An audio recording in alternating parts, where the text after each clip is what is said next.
আসসালামু আলাইকুম। ছাত্রদের উপর গরম জল দিলেই হবে বলেছিলেন অভিনেত্রী অরুণা বিশ্বাস। গেল জুলাইয়ের ছাত্র আন্দোলন দমাতে ছাত্রদের উপর গরম পানি ঢালার পরামর্শ দিয়েছিলেন অভিনেত্রী অরুণা বিশ্বাস। এই অভিনেত্রীর ভাষ্য ছিল গরম জল দিলেই হবে, যেমনটি আপনারা এখানে দেখতে পাচ্ছেন।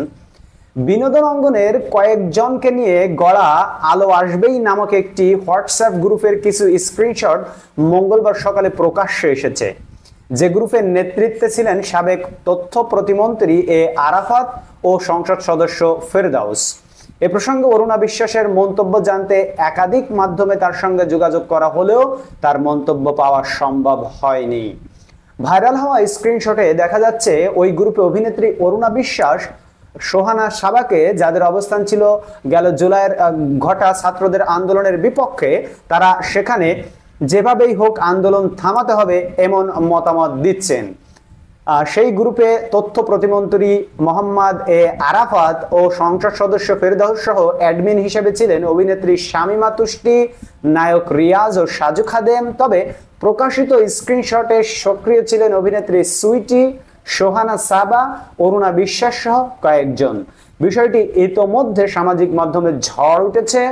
এই গ্রুপ নির্মাতা মোস্তফা সারোয়ার ফারুকীকে নিয়েও কথা হয়, ফলে ফারুকী বিষয়টি স্বাভাবিকভাবে নেননি। এটিকে মানবতা বিরোধী আখ্যা দিয়ে তিনি সরকারের দৃষ্টি আকর্ষণ করে সামাজিক মাধ্যমে এর বিচার চেয়েছেন, যদিও পরে এই পোস্ট সরিয়ে নেন এই নির্মাতা। বৈষম্য বিরোধী ছাত্র আন্দোলনে শিক্ষার্থীদের সঙ্গে সংহতি জানিয়ে শোবিজের অনেক শিল্পী প্রতিবাদ জানান, এমনকি রাজপথেও নেমে আসেন। তবে এদের মধ্যে অনেকেই এই আন্দোলনে নীরব ভূমিকা পালন করতে দেখা গেছে, আবার কেউ কেউ দলীয় ট্যাগে ছাত্রদের বিপক্ষে কথা বলছেন।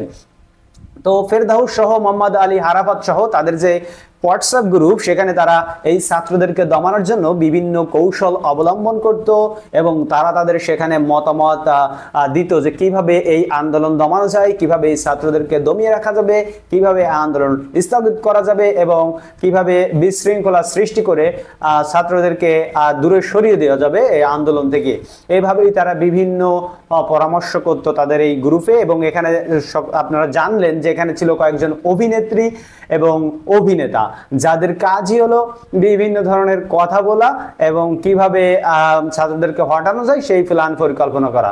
তো ধন্যবাদ সবাইকে ভিডিওটি দেখার জন্য। আমরা নিয়মিত আপনাকে সকল ধরনের খবর জানিয়ে থাকি এবং সবগুলোই অথেন্টিক খবর। আমরা এখন যে খবরটি আপনাকে জানাচ্ছি সেটি এনটিভি অনলাইনের সৌজন্য, সুতরাং আমরা কোনো ফেক বানোয়াট ভিত্তিহীন তথ্য আপনাদেরকে জানাবো না, এটা আপনারা শিওর থাকতে পারেন। এই জন্য আপনারা আমাদের চ্যানেলটিকে সাবস্ক্রাইব করে রাখুন। দেখা হবে পরবর্তী ভিডিওতে ইনশাআল্লাহ। সে পর্যন্ত সকলে আল্লাহর রহমতে ভালো থাকবেন। আল্লাহ হাফেজ।